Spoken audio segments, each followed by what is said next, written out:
And we're off and running on the Crude Show. Hope everybody's having a great day. It is June the 11th. Welcome to the Crude Show. We talk a lot of Niners, a lot of Giants, a lot of Warriors, a lot of Bay Area sports. And look who's in the house today. The great Brent Jones, number 84, is in the house, ex-49er tight end. He's with us to talk a little Niners, a little old school Niners, a little new school Niners, a little Golden Heart Fund. Brent, how are you, man? Larry, it is so great, and what an honor to be on the show. And it's, there's nothing better than talking ball with a guy that knows the details, knows the nitty gritty. And so I kind of get a little fired up when I'm on the air with yourself.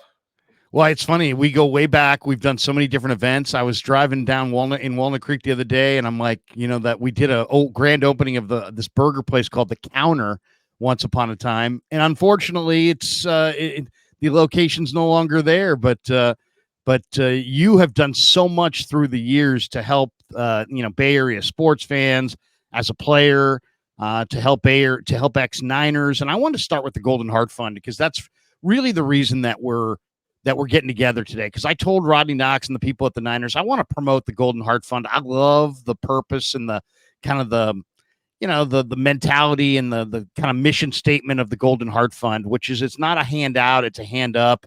It's a safety net for the 49ers to take care of ex-Niners. So many people are getting behind it and donating to it. We just saw the Dwight Clark series thing the other night, and there was Aldon Smith, on the stage. And I'm thinking to myself, Aldon Smith had a rough go with the Niners. He's had a rough go in the NFL. He was an incredible talent. And to me, just the fact that the Niners in 2024 are still putting an arm around Aldon Smith and saying, hey, you know what? You're a Niner. You're once a Niner, always a Niner. And that the Keena Turners of the world and the Guy McIntyres in the world and the guys like yourself and Ronnie and Harris Spartan and that actually care about their teammates and want to see them thrive post-career. It just, I don't know. To me, when I saw Aldon on that stage, I thought, you know what? This is why I admire the Golden Heart Fund. This is why I love the Niners, is that they don't just kick that guy to the curb and be like, you know what? It didn't work out, or, it didn't end well. They welcomed him in and are trying to help him post-career. And to me, I love that. Larry, you mentioned so many guys that are significant. Keena, Guy, certainly Ronnie Harris, Ron Ferrari. When you hear about a young player struggling, typically the response is, what? He's got all this money. He's got life. How can you have any problems in life? And we both know that's not the case. And it's interesting, the NFL, I have to say, has really worked hard to improve their benefits plan for former players. There's a lot of guys that have struggled post-career. And one of the challenges that we saw as former players, and me, Ronnie, Harris, Ron Ferrari, probably talked about this now 10 years ago. We got together at Mr. DeBartolo's induction into the NFL Hall of Fame, and Eddie was talking about family and always taking care of family. And we just realized we needed to start something for 49er specific players at that time, for guys that got lost, went through the cracks, that have struggled. And it's not only financially, it's mentally or physically, or, just career-wise. You don't know where to go. And so many guys struggle after they get out of the league. And you and I were talking, fans out there think, hey, you played pro football, you're worth millions. That is not the case. That's a much more recent phenomenon. And so we have a lot of guys that are out there looking, whether they're 30 years old or whether they're 75, that have struggled, names that you'd be familiar with. And we wanted to create a platform for former players that could reach out to their teammates, not some big institution, not a bunch of red tape going through all this NFL stuff where you can get lost, but guys, your former teammates helping you out and giving you that hand up that you mentioned. Guys have a lot of pride. They don't want to ask for help. And so we've really been trying to reach out and make guys aware. interestingly enough, we've had some spectacular stories, getting guys back on their feet, helping guys with medical issues, family issues, funeral expenses. I mean, it runs the gamut. But I think the greatest thing was that Mr. DeBartolo was one of our early big donors. The York family as well. We've raised money from fans. We've put on events. All of our board members have given money as well. And it's just something that we want to say, that if you were a 49er, we're always going to look out for you and help you and be there for you. And Larry, what is really interesting, a few other teams around the league have come to us and said, this is so unique. We've never heard anything like it. And we're having great success. And so we're really putting the program together, hopefully to even roll out to more teams in the NFL. Oh, that's awesome. I was talking to Guy McIntyre. He's like, telling me, he's like, hey, last year there was a former player whose house burned down. And, all the insurance and all the things you got to go through. And that's a process. He's, as you said, you guys can kind of streamline the process and help get these guys, sometimes financial support right away without a lot of the red tape that does exist in several other avenues to help these players. So I'm all for it, and anything that we can do to help promote the Golden Heart Fund, I'm all about. And I hope every team in the league copies this approach. I mean, this is probably, business. The NFL business is one of the most thriving, burgeoning businesses in America. I mean, the revenue pie goes up by billions on an annual basis, and there's more than enough money to to develop programs like this, to lend a helping hand, and to help guys who wore the shield, or played in the league. And it's, to me, I think as a fan, it makes me feel better about the whole process, because you watch these guys guys. I remember being at the game one of your last years in the league. It was Niners, New York Giants, and you just got crushed. I mean, Yep. You probably took 5 monster hits in that game, and it was late in your career. And I'm thinking to myself, wow. I mean, these are any one hit like that would put the rest of us in a wheelchair or in a hospital bed for months. And your guys in the NFL take 5 tight ends, let's say, might take 5 or 6 crushing hits from a strong safety or a linebacker over the course of one game. Now multiply that times 20. And then, the number of years, and those things start to build up. Do you remember, by the way, that late career Giants game?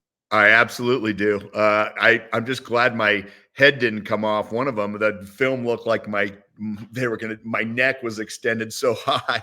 And my thing, Larry, I just wanted to bounce back up. So of course it hurt, and it really hurt the next couple of days. But it's funny that you say that, because when I think of football nowadays, it's not that. I mean, so I played when there were no rules, right? That's what I like to tell people. There were no rules. You could do anything to anybody. And so, it's a badge of honor, but as you get older, it's not the greatest thing in the world. So you try to stay on top of it. Different guys have struggled, and we wanted to be there. And, you mentioned the NFL and how much money they make. They've gotten better. They've improved the pension benefits. They've improved the health care for former players. Maybe begrudgingly, but they have. They aren't exactly where they need to be, but they're getting better. And we just felt, we got frustrated. You sit down, you go to breakfast with Ronnie Lott, and we talk about old guys, and he just comes unglued. Like, why can't we get this guy taken care of? Why can't we do this? Why can't we do that? And instead of saying why, we decided, hey, we're going to be the solution, and we're going to deal with it. And it was a big undertaking. But Harris, Ronnie, myself, Ron Ferraro, we just said enough's enough. And it's been great. And there's been so many people that have joined, that are helped out. We've got a great board. We're putting together an advisory board. So many people, and just kind of getting the awareness out there, because, Larry, think about trying to raise money for former professional athletes. That's a tough sell. Yeah. And so It's not what people think. And once they hear the story and they become engaged, they start to learn. And just some great legends out of the past that have struggled, and their pensions weren't the same back then, and historically in terms of medical, they didn't have the medical technology that we had, so their knees, they're in a wheelchair. They need to get wheelchair access in their house, and they don't have the dollars to pay for it. And it's things that slip in and out that you don't even have to take a second thought of. But we're changing people's lives, and we started with our own team and our teammates, and hopefully someday we can expand it across the league. Do you, to this day, have a relationship with Mr. D? Do you communicate with Eddie at all? Or I know you're busy, he's in Tampa, you're now in Texas, but I mean, it seemed like Eddie just had a personal relationship with so many of his players. I know he loves each and every one of you guys greatly, but I mean, do you have time to keep in contact with Mr. D? Or are there enough I do, events? and it's probably been a year or so since I've reached out, but he's one of those guys that is like your uncle. You love him. He was the fun uncle. He was the emotional uncle. He was the uncle that gave you the hugs. And really, we are today where we are because of him. And I think the reason this whole thing exists is because his giving spirit. When he said that you were part of his family, he meant it. He still means it to this day, all the way from Florida and across the board. He does so many things behind the scenes. He doesn't call attention to it. He's financially supported and gone out of his way on multiple occasions, hundreds of occasions, for his fellow players. I mean, he is such a dear man, and everything that exists in this Golden Heart Fund organization really is because of him. And so he instilled that in his players, and the players wanted to honor him and his legacy, and to kind of take up the ball and start running with it. And I also have to mention the York family has been fantastic. Dr. York and Denise are very giving. They're thoughtful. They're fantastic. Jed has come into his own. I mean, I love Jed, and I love the fact that he wants to win. He reminds me so much of Eddie, and he is pulling out all the stops. He's spending money, maybe money. He's borrowing from the future to spend for today, which I love, because let's face it, there's only so many windows in the NFL timeframe where you can win the Super Bowl, and he's going all in, bringing guys' contracts up, signing free agents. I mean, of course, with the salary cap, I know there's going to be a day where we have to take a few years off and pay the piper. But in this current environment with this current roster, I just love the fact that he's going for it. It just reminds me 100% of how Mr. D was back in the day. And this was before there was free agency, but he was spending money. He didn't care if we were profitable or not. It was all about, hey, we want to win the Super Bowl, and nothing else matters. I don't have your bio in front of me. I feel like I know you well enough. I don't need your bio in front of me, but I would guess you played, let's say, 13 years in the NFL, maybe 3 Super Bowls and maybe 5 Pro Bowls.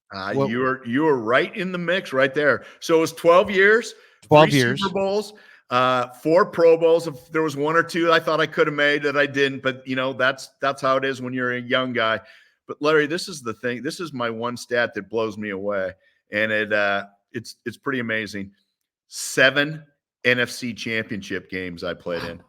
Wow. So I ended up losing 4, and they're painful. And I know the one that was the most painful was the one where Joe got knocked out. Steve came into the game with the deer in the headlights eyes, and I was yelling at him from the line of scrimmage what to do on this certain 3rd and 19 play, and he threw me the ball down the seam because they were in cover 2, and we were in Giants territory, and I dropped the ball, walked by Lawrence Taylor, and said, "LT, I'm going back to the Super Bowl." Oh, and then, no. Unfortunately, a minute later, we put the ball on the ground, and they drove down and kicked a field goal. And to this day, man, I'll tell you, man, that was a brutal one. I met Leonard Marshall at the Super Bowl before, when it was here. And I did an interview with him with Radnich, and I had him on the show. And at the end of the interview, I said, "Damn you, Leonard. Why do you got to be such a nice guy? I hated you for years. Now I can't hate you because you're such a good dude. He is an incredible dude, but what a hit he put on Montana. To me, that wasn't the most painful one. The most painful one for me was 92 because, and I always talk to Steve about this, that 92 team, that 92 game, in my opinion, was probably the apex of the NFL as far as the greatness of players all on one field at one time. When you think of all the Hall of Famers and guys who should be Hall of Famers on Dallas, on the Niners, that 92 NFC Championship game where Jimmy Johnson and Aikman, they came in, it was a mucky, terrible field, and they just played a perfect ball control game. A lot of Novacek, the Niners were the better team in 92. The Cowboys were the better team in 93. Unfortunately, the Cowboys won both. But that 92 game and the fact that Jimmy Johnson tried to shove it down the Niners' throat on the goal line and you guys trotted Michael Carter off the bench and said, no, and gave you guys a chance to come back at the end. It didn't happen. But that I hated Jimmy Johnson. I hated the Cowboys, but that was the game. That was the true last clash of true Titans in the NFL. And to me, that one was the painful one. That was a very painful one. And we felt that we were the better team. We had the home field advantage. And Troy doesn't like throwing a wet ball. And I thought all those things together are looking pretty good for us. But, I think that was the one where we threw a touchdown to Jerry in the first 5 minutes and they called Guy McIntyre for holding. That's right. Got held back, got called back. It changed the whole course of the game. Our offense is sputtered and our defense, Alvin Harper, who's a very underrated receiver at 6'4", 6'5", Michael Irvin, that was a challenge for our corners. We had great corners, but they were small. And man, it's still just a bloodbath of a game. And that one, it's weird, Larry. I remember the wins, but I don't remember them as much as the losses. The losses really stick with you. And this sounds weird, but I'm frustrated all the time. I should have 5 Super Bowl rings, maybe 6, and I have 3. And it sounds outrageous to say that, but we were right there. And we were favored probably in all those games that we lost. And it's just looking back, you can never get a do-over, and that's the beauty of the game. But at least we're there to fight the battle and be part of the slugfest. And it's great. And it's weird living in Dallas now because I run into some former Cowboys. I had Novacek over for dinner. I've seen Troy, ran into Michael last year. And those guys are such good guys. And we just hated each other on the field and battled and slugged it out. But we were, in a sense, we were kind of mirror images of each other, at the time. And so all these years later, there's still an awful lot of respect for both teams. And you know what? That was peak NFL, if you ask me. Yeah. I mean, you came into the league in what, 84, 85? 86, I was drafted by the Steelers. Okay, 86. And, you think of, Niners won it in 81. 82 was a strike year, down year. 83 got hosed in the NFC Championship game on bad calls at RFK. I mean, bad calls. I mean, Ronnie could speak to it forever. Oh, yeah. 84 should have been an undefeated season. Probably should have been the Mercury Morris year. Mercury Morris should not be drinking that champagne or whatever anymore. That team only lost on a bad call at the goal line to the Steelers. Otherwise, 84 was absolute domination. 85 was the Bears year. Everybody remembers the 85 Bears. People, if they don't remember the 86 Giants, they should. The 87 Skins were an amazing team. Man, we choked that one. The Vikings came out on fire and we were asleep. But that was our team. That was another one. And that didn't even make it to the NFC Championship game. That was my first year with the Niners. And so I thought I was getting a ring that year. Oh, but Anthony, that was Montana looking mortal, right? That was he tried to sneak one in on the sideline to Dwight, and Reggie Rutland jumped it. I think took it the other way. Man, that square out route is brutal. You better get juice on it, and you better not let the corner cut in front of you. And that was That was ugly. I just Then remember there's the Anthony. Newsome fumble, and there's the 90 Roger fumble. Obviously, that was enormously painful after you guys won 2. We're Brutal. going for the three-peat. Probably would have got the three-peat, but you never Yep. know. And then Green Bay had a year there they were incredible. Favre throwing off his back foot and amazing. And then the Cowboys, as I said, 92, you guys were the better team, but they won. 93, they were the better team. 94, you guys that was an amazing game. 21-0, I think it was, and then you guys held on. Yeah. Hey, just to interrupt you real quick. Yeah, please do. Why did we trade Charles Haley to the Cowboys? Couldn't we have traded him to the AFC? I mean, I always say to Carmen Policy, when he got traded, I wasn't crying, I promise you, but I was a few years later. When I see Carmen Policy, I'd be like, Carmen Policy, the smartest guy ever who traded Charles Haley to the Dallas Cowboys in his prime. I sometimes I think about, people saying they should trade Ayuk to the Chiefs. And I'm like, no, they should not trade Ayuk to the Chiefs.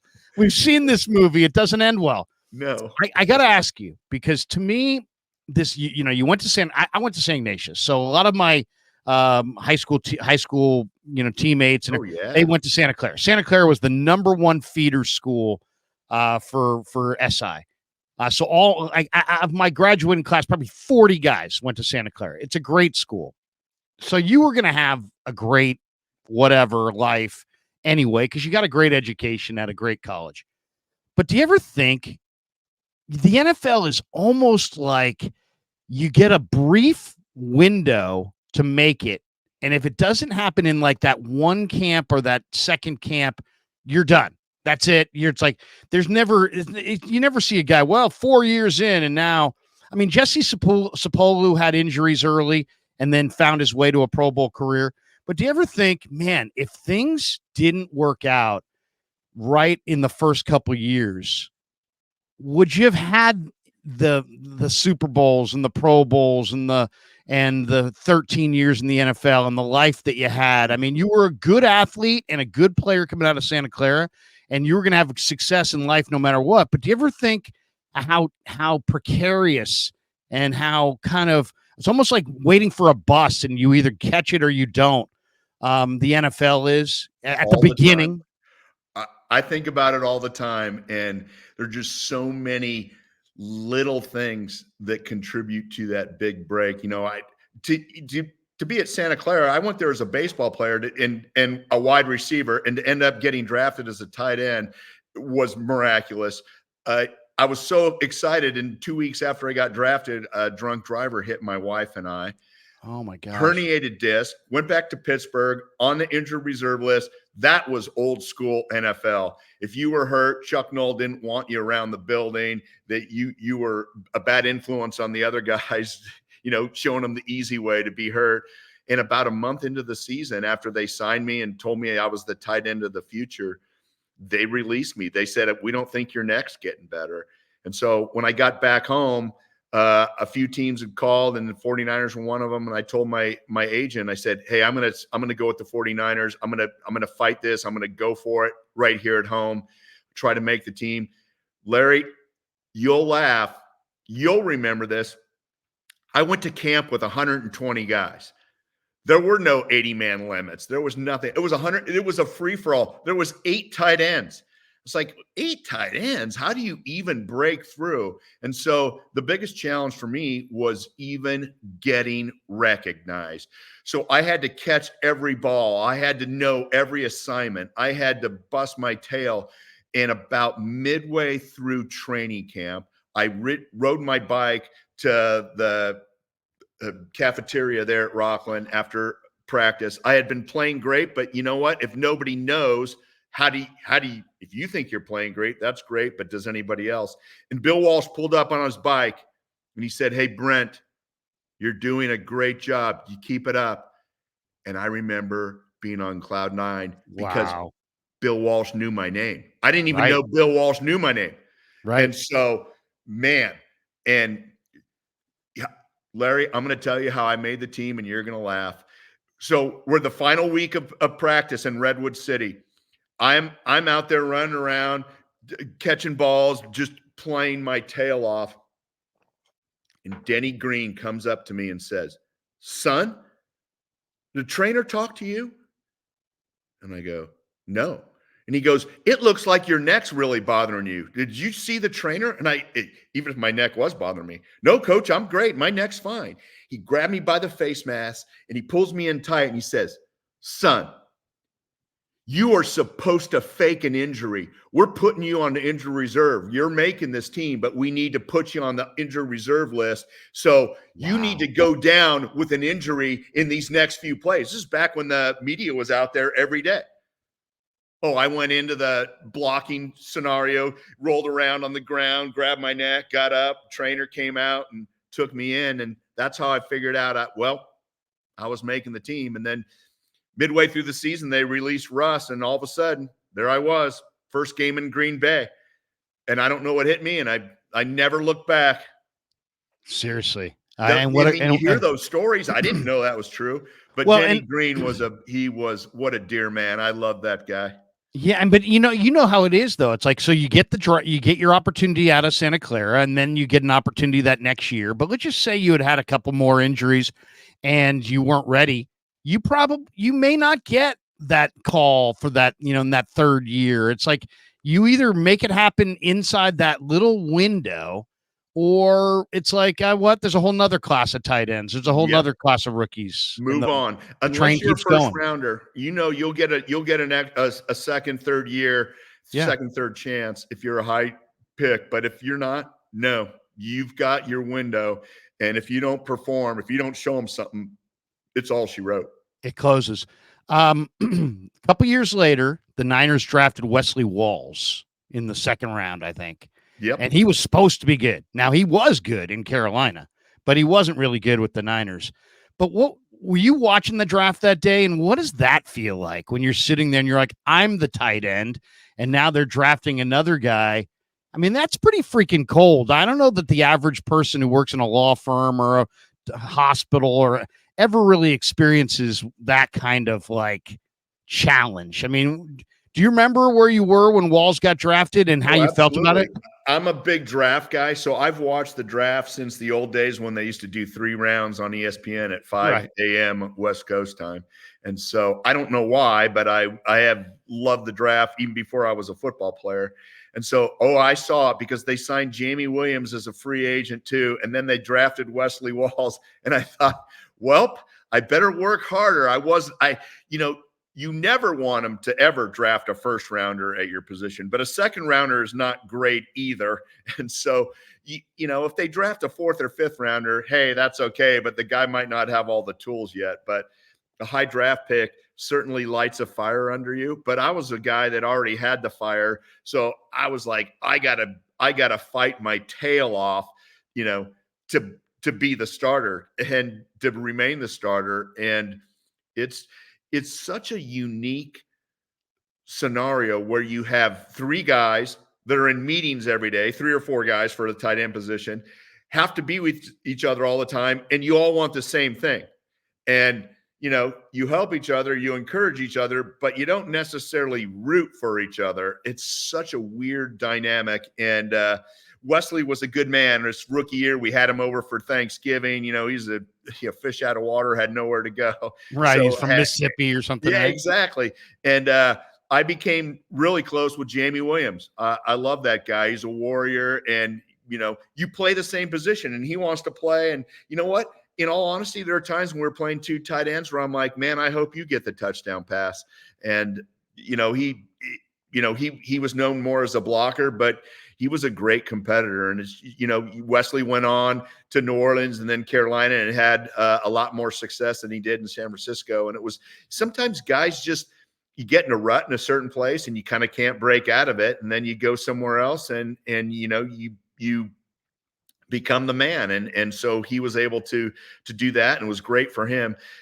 Looking back, all these guys are your friends and you end up rooting for them. But when you're fighting tooth and nail for your job, for your career, hey, to have a career at all, it can be brutal, ruthless, and painful along the way.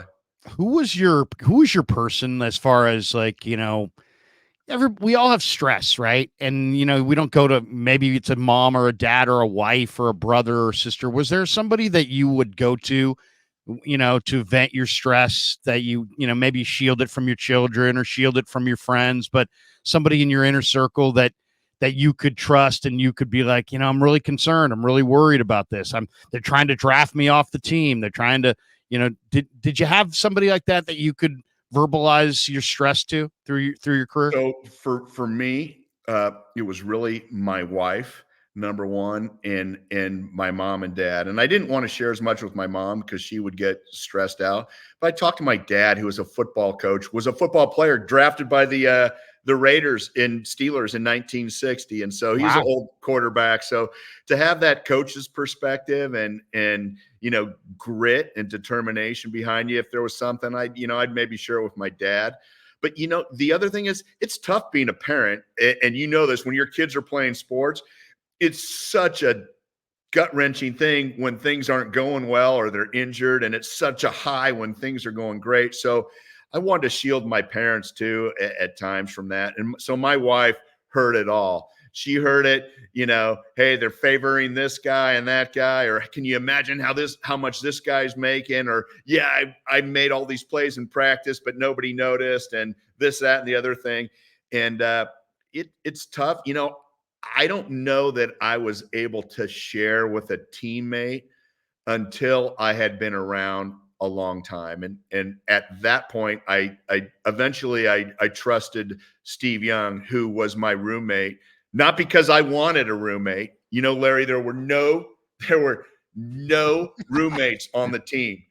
Everybody had their own room except I got stuck rooming with Steve because, and he talks about it in his book. And I never was going to say anything, but he had some anxiety, and he kind of needed someone to be there for him and to talk things through and to bounce things off of. And so I was his babysitter for 10 years. That sucker. I never got my own room. I never got to order what I wanted. I never got to watch on TV what I wanted because he was in charge.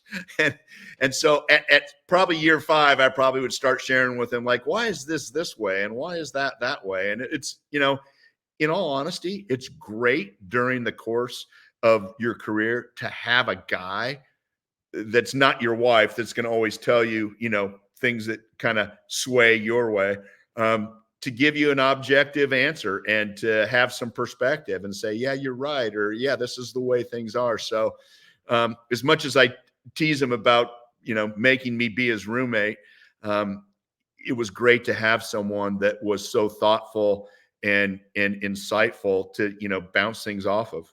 One of the great stories that people often tell when they're talking about you and Steve is you and him rooming together, and you looking into a drawer and finding all those checks that Oh he. yeah. I mean, How much money in checks do you think was potentially in that drawer at one time that probably he more didn't? than I made my first 5 or 6 years on the team. I mean, And, seriously, and for him, he just didn't think he earned it.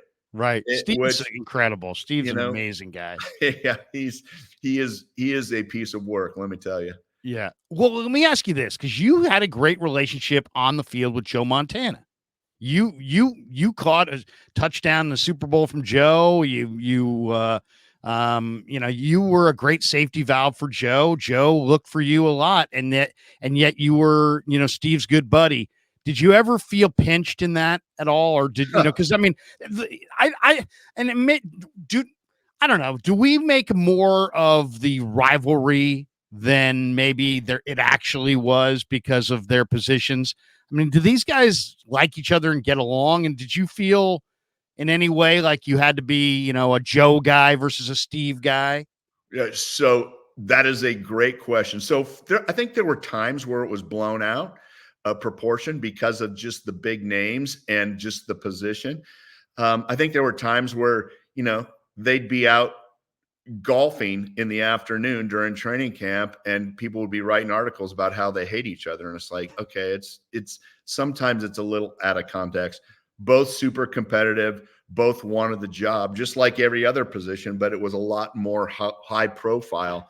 So yes, early in my career, I was concerned because I had a super connection with Joe, and I mean, it doesn't just happen overnight. You have to move and feel and sense things, and you get enough reps with the guy. All of a sudden, you have that, and he's looking for me, and all of a sudden, I'm Steve's roommate, and they're battling it out, and I'm like, I told him more than a few times, "Hey, bro, I'm his roommate, but that has nothing to do with it. My favorite quarterback is the one that throws it to me the most." And so no questions asked to this day. And so they were both great about it, very professional, and it never bothered them. And Steve was realistic too. Like, hey, I love Joe. I mean, I certainly didn't want Joe's arm to get hurt, and I certainly didn't want him to miss games. But then Steve had his opportunity, and it's a brutal business when you think about it. It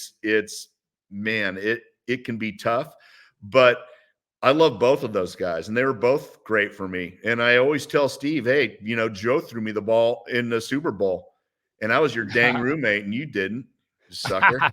Though you did beat Junior Seau on a go pattern I did. that he didn't. He threw a nice little fade to you. Yes, he did. He tries Bowl. to use that as fodder, and I'm like, bro, that's makeup. That's your makeup pass. You beat the great Junior Seau. A couple last ones for you. One, did you ever watch the documentary, the Joe documentary? I did. On Peacock. I absolutely did. To me, it was unbelievable to watch that, and I loved every aspect of the Niners, but I have a hard time loving George Seifert as much after watching that. And the part that I just could never I just never could get over is that Joe did so much for the Niners, and yet Seifert literally told him one of those years, when we come off the practice field, don't be in the locker room. And when that was revealed in that documentary, I just think it made George look so bad, and I feel like it also made the Niners look so unappreciative of Joe's greatness. I mean, were you aware that had been stated to Joe that he should not be in the locker room at any of those? Because that to me seems like something that would have been kind of something that maybe a few of the guys would have had opinions on. Yeah, looking back, Larry, there was a lot in that documentary that I didn't know. And it was great to see it and be aware of it. And it made me uncomfortable watching it. And I remember even Joe came back for that last game of the regular season against the Lions. And he said, he told me, like, no matter what I do, I'm not going to get a chance to play. And I mean, he looked pretty dang good to me. And there Didn't he hit you for a touchdown? Yes, he did. And I think looking back, Joe has some great points about the way things ended. It's so tough to judge because you're replacing a Hall of Famer that's getting older with a future Hall of Famer. And so looking back now, you can see, okay, I saw what the 49ers were seeing. It was really probably an age thing, but Joe Montana is the 49ers. I graduated from high school and was a freshman at Santa Clara. Joe came and spoke at our banquet and then went out and won the Super Bowl. I thought the 49ers would never, ever win a Super Bowl in my lifetime. And all these names, and there's Ronnie Lott and Roger Craig and Dwight Clark and eventually Jerry Rice. And it's Joe Montana, the biggest name in the Bay Area. And I'm just a kid. And then all of a sudden, 5 years later, I'm standing in the huddle next to him. And then I'm catching passes from him. And he is the 49ers. I mean, you can say it's Joe, Bill, and Eddie, and that's it when I think about it. And I think the way that he went out, I would love to do it over again. And, I mean, I love Steve. He's one of my best friends. But this is Joe Montana we're talking about. And when I saw a few of those things, man, it was painful. And I mean, George, I think George didn't have the unilateral call on that in my perspective. I don't know where it was coming from or how it was, but it wasn't perfect. Let's face it, it was an imperfect situation, and a decision had to be made, I guess, one way or the other. and whatever decision was going to probably be good and be bad at the same time. And man, it's just, even talking about it right now, I kind of have a pit in my stomach thinking back to what it was really like. But yeah, in that documentary, Joe definitely has some strong points and some strong feelings. And I think over the years, it's waned a little bit, but that sucker is still so dang competitive. I mean, you can get him going too. And Yeah, I so mean, it'd be I'm gonna one of these days I'm gonna sit down with him and say, come on, spill it all, throw it all out there. to me, I didn't really appreciate the greatness of Joe until he did it in Kansas City Man. with Willie Davis and these guys, and I was like, wow, look at this guy. He's going to put this team on his back and lead them to the Super Bowl. And I'll tell you, the toughest game as a Niner fan to watch was definitely Niners Chiefs. Was a Oh, week 2 in '93 where yeah. Joe, it was like Neil Smith and Derek Thomas were just going to absolutely make sure that Joe Montana didn't lose that game. They dominated that. Steve took a beating that day. Yeah. And then all I remember is Joe hooking up with Marcus on the clincher for the first down. But Joe was just that was a very uncomfortable game to watch as a 49er fan, just because you rooted hard for the Niners. It was a Super Bowl team, but man, I mean, there was only one Joe Montana, and it just it it felt like was his surreal day. coming out onto the field and walking over and shaking his hand. He's 19 Chiefs jersey. It was Unbelievable. it was not a fun game, let me tell you. And man, Arrowhead was so loud. I don't think we got off on the snap count the whole game, and that lent itself to Steve getting mauled, and that didn't help our offense much either. That might be the roughest place to play in the NFL. It just seems like it certainly Arrowhead. used to be. I guarantee you, It was rough. Two last ones before we let you go. Sure. Kyle Shanahan, Mike Shanahan. You played in an offense where Mike Shanahan had it going. I mean, that in the '94 Niners were an unbelievable offense. And I don't have the stats in front of me, but I mean, we all know the players: Ricky and Floyd and yourself and John Taylor and Jerry Rice and great offensive linemen, Bart Oates and Sapolu and Cross and all those guys. An incredible defense. Dion on one side locking it down. BY as a rookie, Stubby up front. Yeah. All kinds of star defensive ends of the '80s. I mean, Charles Mann, I think, might have been on that team, and just all kinds of guys who had huge sack totals were coming off the edge. Ricky Jackson, Richard Dent till he went down. That was an incredible '94 season, and Shanahan had that offense going.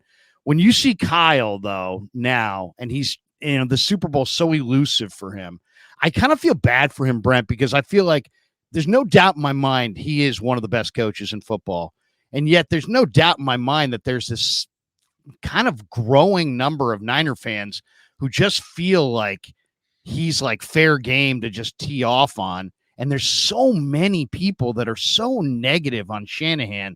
And it's almost shocking. Give me your perspective on it, because I know you're not here in the Bay Area every day to listen to, all the complaining, but you're keenly aware. You do regular radio hits. You know that there's a lot of Niner fans that are kind of beat up Shanahan for the losses in the Super Bowls the last couple times. Where are you with, what do you, when I say Mike Shanahan, Kyle Shanahan, do you see the comparisons, and how do you feel about, Kyle, as he still has that one hurdle to climb, that one mountain to climb? Yes. And so, first of all, with Mike, I mean, he was just like a professor. I mean, the reason Steve Young is Mike Shanahan. And I'll bet you he would say that. Now, there's obviously the Bill input, Mike Holmgren, but man, Mike Shanahan took it to a new level with Steve. And he just had that professorial perspective, would break down plays, would say, this is going to happen. This is going to happen. We'd be in installation on Wednesday, and he'd say, Brent, this, you don't have a ton of plays this week, but you're going to catch a few passes, but on this, you're going to score a touchdown because this will happen. This will do this. This guy's going to go here, and you're going to be wide open here going to the corner. And it would happen exactly that way. Mike created a great amount of confidence in the offense. The offense was so confident in his approach to game planning, play calling, everything. Kyle, I believe, is 100% the same way. I think Kyle is so innovative. I think what he's done with formation and motion crushes everybody out there. If you want, I will fight. I will physically fight if somebody comes up and gets in my face about Kyle, because that tells me they don't know football. And to just rant and rave because you haven't won a Super Bowl. You know how many great coaches haven't won a Super Bowl? There's a lot. Yeah. And there's timing, there's injuries or whatever. But the fact that people keep railing on Kyle, it drives me insane. It's like, you have no idea. Put yourself in the shoes of the Cleveland Browns, the Indianapolis Colts, the New England Patriots, the Buffalo. I mean, do you want to trade him for one of their coaches? Because you'll see reality real quick with another coach and what they call offensively. So at some point in time, people need to realize, we had this perspective all the time. Coaches call the plays, we got to make them happen. And we can't miss a block, and we can't drop passes, and we can't miss reads, and we got to be precise on our routes, and we got to get separation and all these things. Kyle can't do that. He can call plays that allow for that, but he doesn't run the plays all the time. And people don't understand how things are going to be set up. And people don't realize, Larry, sometimes it's easy during the course of the game to watch play by play by play, but you don't realize that, hey, why did we run this play in the second quarter? And, that was a waste of a down, because we're setting up something we're going to come back with in the third quarter that someone's going to bite on big of the safety, and we're going to hit them over the top. People they can't appreciate that. Sometimes you can't figure it out from the television view. But in my mind, I want Kyle Shanahan to coach the next 10 years, as long as he wants to coach, because he is thoughtful. He's innovative. His players love him. He gets it. He's a regular guy. He grew up around the NFL. I guess it's just part of today's culture with all the social media and everything. If you don't win it all, you're a bum. And it's just hard to hit that level, because I think of all the years that, would Bill Walsh would be crucified nowadays on social media because of his play calls here, there, or everywhere. I mean, it's just, I guess it's the nature of the beast. But I'm a big Kyle and John Lynch guy, and nothing's going to change my mind, because they've been spectacular. Yeah, no question about it. It is a different world too. I think, you guys would have taken a ton of heat because of 87. I mean, that 87 team, I think, was 14-2 or 15-1, right? So the loss to Kramer and, or not Kramer, Wade Wilson and Jerry Burns or whatever, that would have, that would have been met with all kinds of, it was criticized at the time, but it would be over the top now. Because and you're right too. It's like who gets the most praise? The team that wins it all. Who gets the most ripping? It's not the team that has the first pick in the draft. It's the team that loses the Super Bowl that gets the rip the most. And it's kind of backwards. Last one for you is Brock Purdy. So I saw the Niners draft Brock Purdy, and I didn't like it. I was like, oh God, another smallish college football backup quarterback. I mean, there's no, other position they could have found some guy. So a buddy of mine who scouts for the Carolina Panthers was watching me on YouTube, and he's like, dude, I had, the Midwest. I was at Iowa State. I've been on campus. I've met this kid. He goes, Krug, I love you, but you could not be more further from the truth as far as you're so wrong on this kid. And that doesn't sound like you, because I get all my rookie perspective from you. I just cheat whatever you say. Like, I'm in that corner.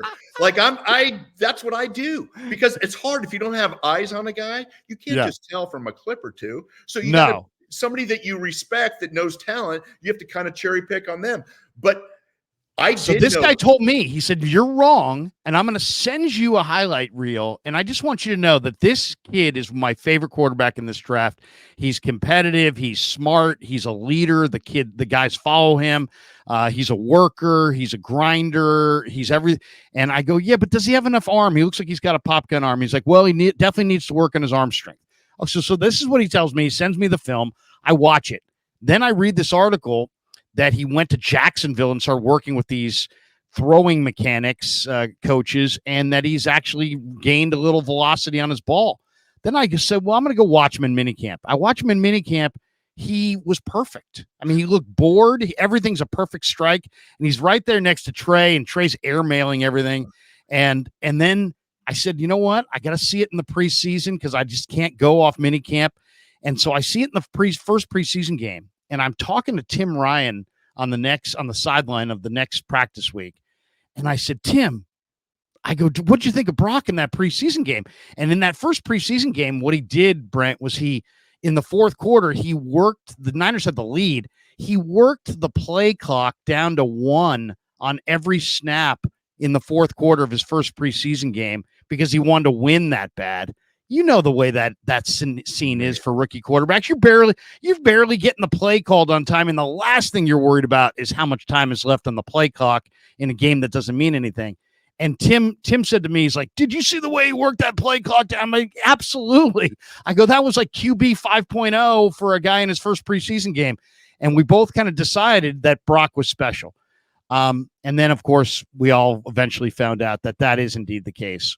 You've compared him a little bit to Joe. Some would say that's heresy, but you lived it. And that's why I got to ask you about it.